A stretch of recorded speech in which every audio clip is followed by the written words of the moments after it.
Buenos Dias, Gunners Collective TV.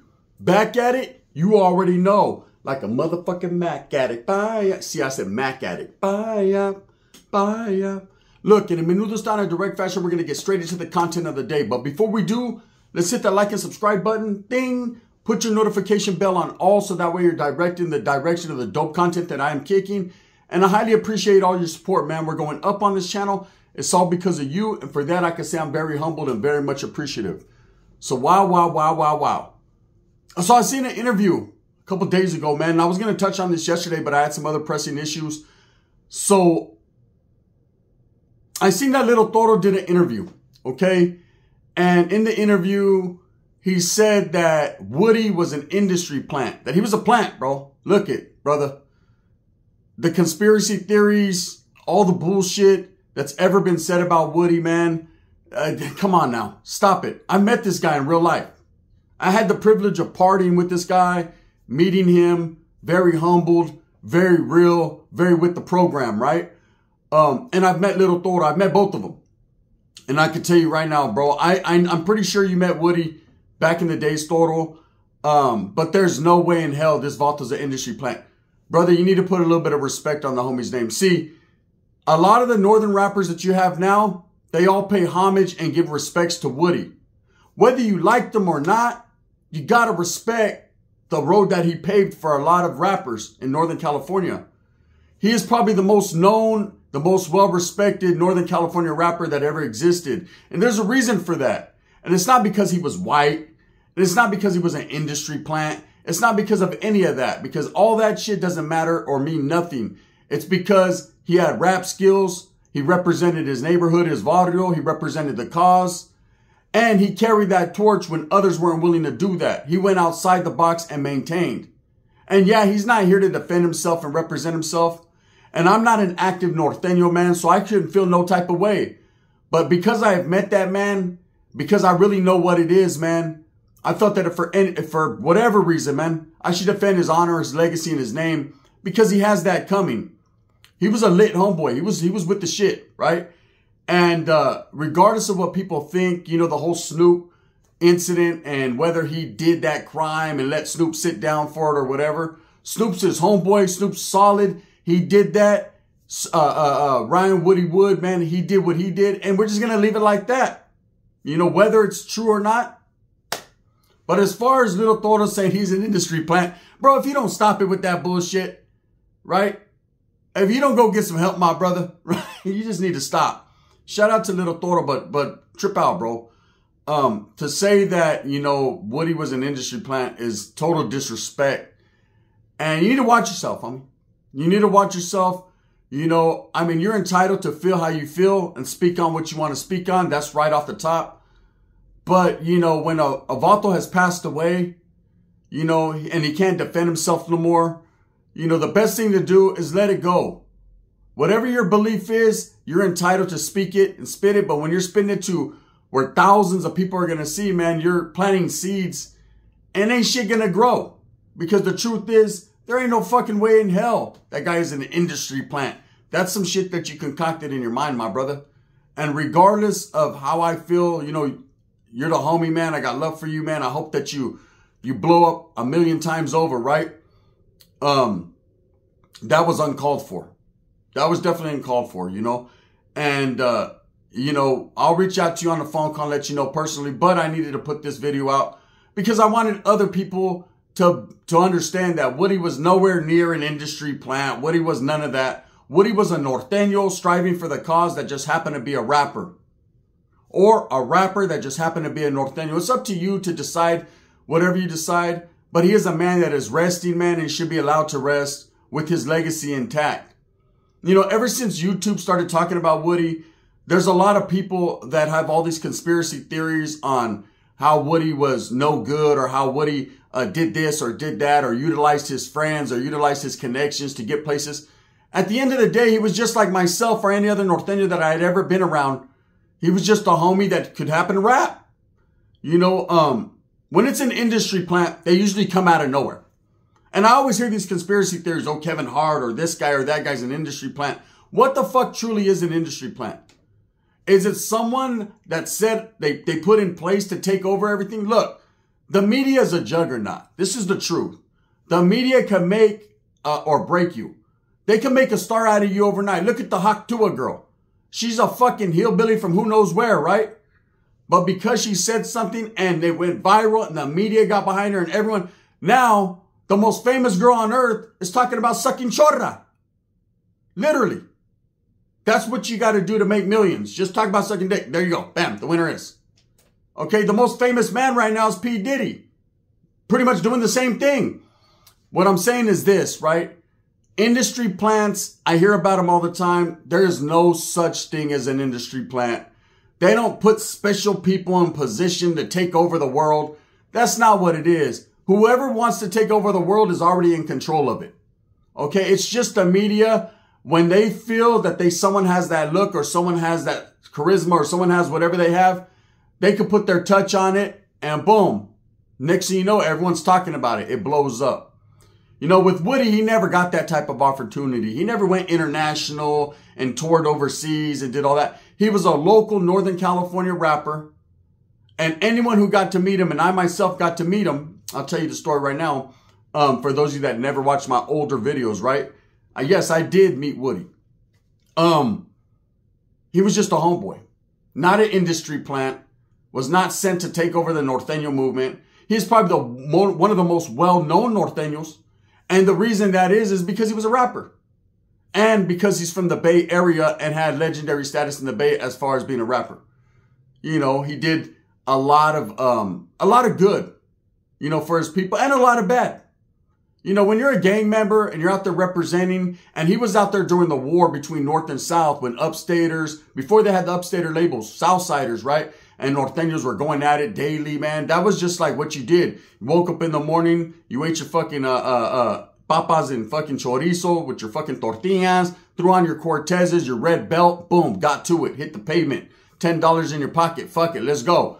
Old school motherfuckers remember, and they know you go to the one homeboy that has the car, jump in it with the bullet holes and you wiggle around the bay or you wiggle around the valley. It's just what it is.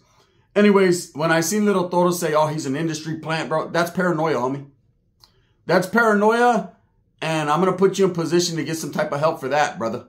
But, you know, hey, don't take it the wrong way, bro. It's nothing but love. I'm just saying, you got to put respect on Woodie's name, man. You know, don't do that to that man. That man's gone. That man left a legacy, and I'm tired of people tarnishing his legacy when it's uncalled for. And I'd say the same thing for a Southern California rapper.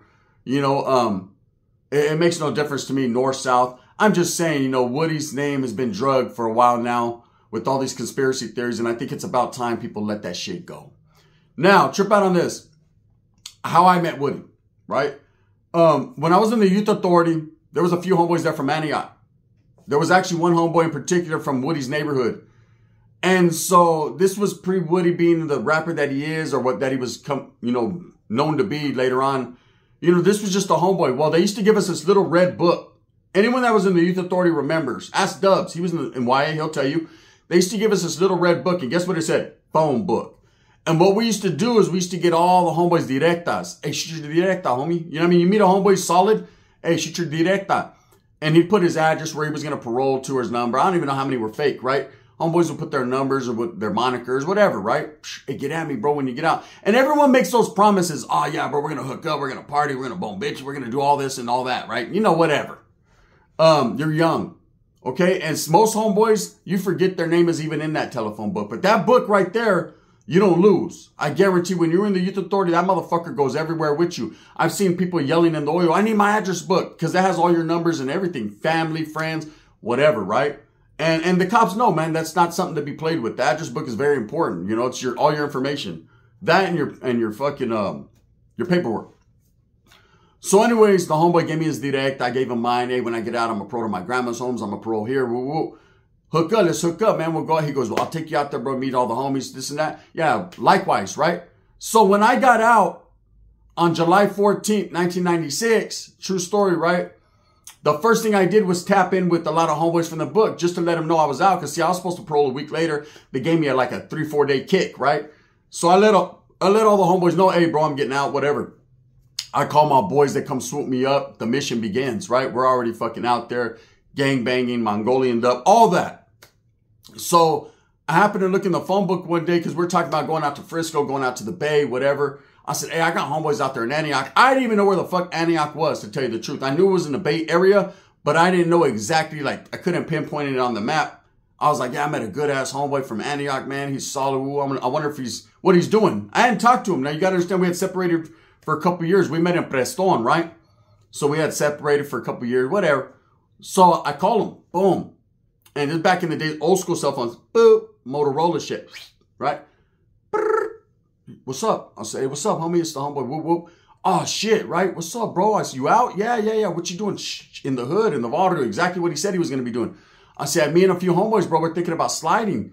You know what I'm saying? To the Bay and shit. He says, come through, bro. Right? So we did the little hook. All right, bam, we'll slide through. So when I did slide through, we went to a house party. And that's where I met Woodie. And I wasn't impressed like, oh, shit, oh, he's the big time rapper or whatever. Nah, it was just kind of like, all right, he's a homie. You know, and I had met a lot of white homies. He didn't stand out to me because he was white. Oh, man, he's white with red hair. He stands out to me. Nah, I was just a fucking homeboy with red hair. Orale, flamed up from the head to toes, right? He was a good dude. He was a solid homeboy, right? I went back a few more times. I've told those stories in the past and chilled, man, and got to know the homeboys. I started going back all the time, swoop the homeboy up. We go to Frisco, Oakland, go meet up with homeboys in San Juan, go to Salas, Tulare County, like everywhere. We were wiggling, man. When I first got out of Hawaii, I was on a mission to fucking bring all the homeboys together. That was my thing because I missed the YA. You know, when you do a lot of time in YA, you miss that canalismo. It was cool in the water with the homeboys, but a lot of them didn't have that bond. They didn't know about the YA shit. You know what I mean? They were just like, oh, yeah, cool. They couldn't identify with, you know, the spreads and what's a spread, homie, right? They couldn't identify with all that. They could only tell you what they heard. But I can go around homeboys that already knew, like, we had the same language, the same YA moves, YA babies, right? On a different type of fucking mission than everyone else was.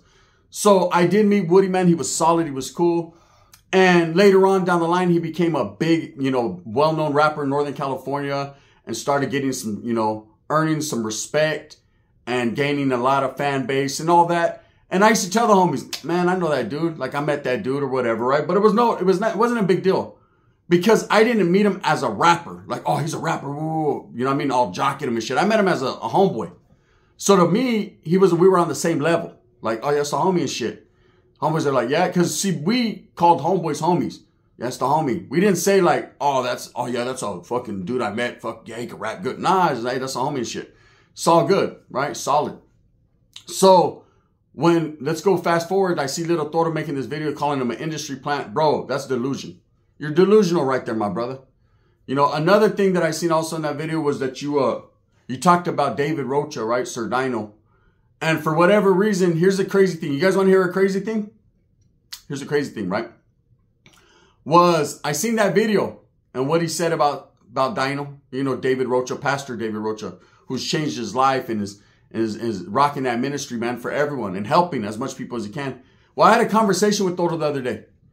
And, you know, we were talking about housing and I was trying to see if I could facilitate some type of way to get him in some type of temporary housing or whatever, you know.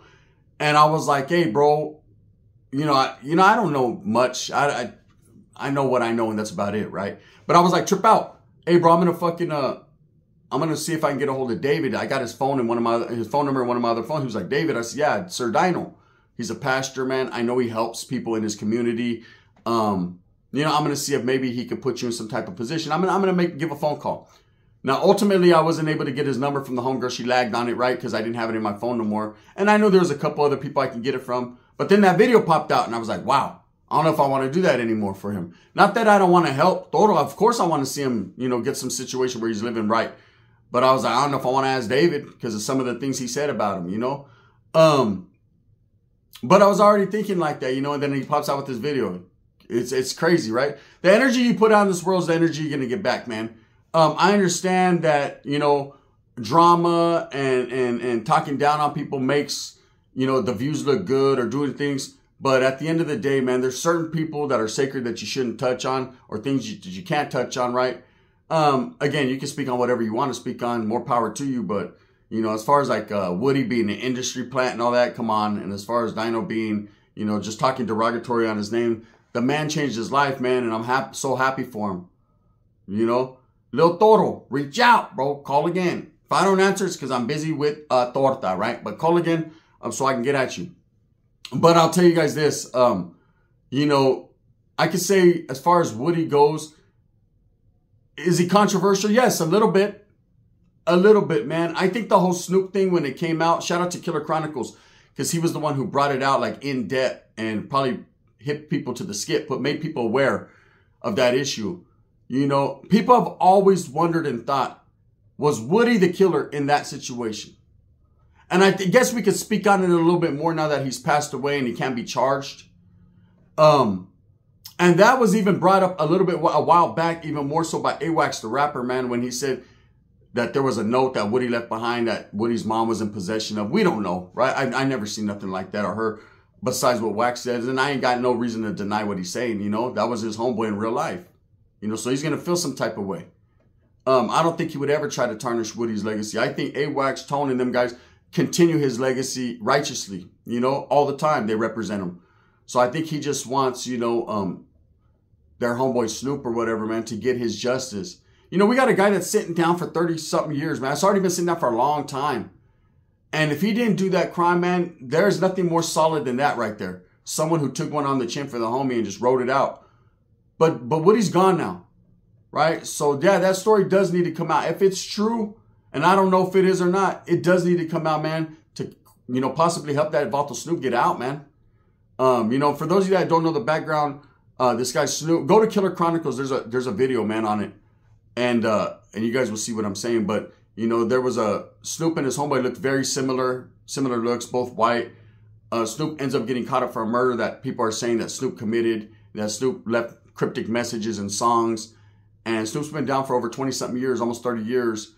And Woody's now passed away, whether it was by his own hand or not. There's other conspiracy theories. Oh, the feds wanted him. It's funny, man, when these rappers die, it's always, they can't just be, hey, they died. They got shot. It happened. It always has to be some conspiracy or he was too powerful. Just like SPM. Oh, it's a conspiracy that he's a chomo. Nah, it ain't a conspiracy. He's a chomo. He's a fucking chomo. That's what it is. Ain't no fucking conspiracy on me. Now, I get it. There's some people that didn't like him. There's some people that don't like me. But it is what it is. No one told him to go in that 9-year-old's fucking room. Period. That's it. End of story. No one told him to drive his baby mama to middle school. Period. Right? But it seems like every rapper, there's always like a conspiracy thing. Like, oh, there's a nah, homie, the straight up. The reason why the motherfucker died is because he died. Okay, it wasn't because the feds were looking at him and Nipsey Hussle didn't die because he was too powerful in the community. No. You know, he had a one-on-one fucking confrontation with a homeboy. The dude didn't like, he felt clowned and played. Dude went back, doubled back with something and gave him the business. It's unfortunate because Nipsey was the next one up. He was really doing things in his community. He was helping his people and respect. But then when later on people come out with these crazy videos, oh, it was Big U or oh, it was this. All these conspiracy theories, bro, let it rest. Let that man rest. He's gone now, man. Stop telling already. Straight up. Now, as far as the Toro goes, man, we understand. I think we all understand now the homie needs a little bit of help, you know? Straight up. And I respect it, bro. And ain't nothing wrong with it. Ain't nothing wrong with the mental health issue, Toro. You know like I know, bro.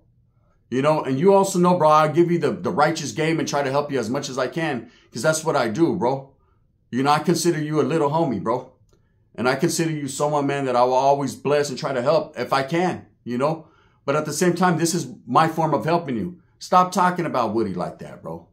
Because you're in Northern California trooping, man, doing what you're doing. I know you ain't scared. I know you ain't no punk. This ain't none of that. But you're out there mobbing around, bro. People feel some type of way when you start mentioning Woodie, bro. And I would hate to see you getting a wreck over something you said on the internet, some bullshit, right? You already got enough bullshit going on in your life. You don't need more, right?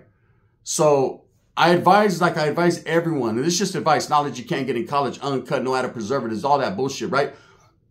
When you go on these podcasts or you do these interviews, people are going to utilize you for clickbait. They're going to utilize you to say derogatory things about others so they can clip it and spin it and make it, you know. I'm not saying that dude that interviewed what you did, that was probably your own, you know, he's seen something and jumped on it. But still, watch what you say. You know, when you got Adam and these guys ask you crazy questions. So where were you on July 15th, 1997 when that murder occurred? Motherfucker, at your mom's house, bitch, right? I mean, I don't know where I was. You got to hit them with something different because they're trying to put you, you know, they're asking you questions that are going to get you in a wreck. Real talk. Anyways, with that being said, man, You know, no, Woodie was not a plant. That's some crazy delusional fucking mental health fucking rock and roll gangster shit. You know what I mean? Rock and roll gangster, motherfucker. There's a whole bunch of these weirdos on YouTube that will say anything, right? As far as Toro, I'm not calling him a weirdo. I respect him. But I think he was just on a great one that day, man. No drug related. Just, you know, the homie was just like, fuck it, man. He's an industry plant. Right? Hey, look. Davalta grew up in his vaudeville around his friends since he was a young kid, bro. He didn't just pop out of nowhere like Kevin Hart, right? With that being said, thumbs up or thumbs down. Heavy's going to be the head that wears the crown. I'm going to continue to strive for what I truly believe in. And that's the betterment of all people, man. The gun. Respect.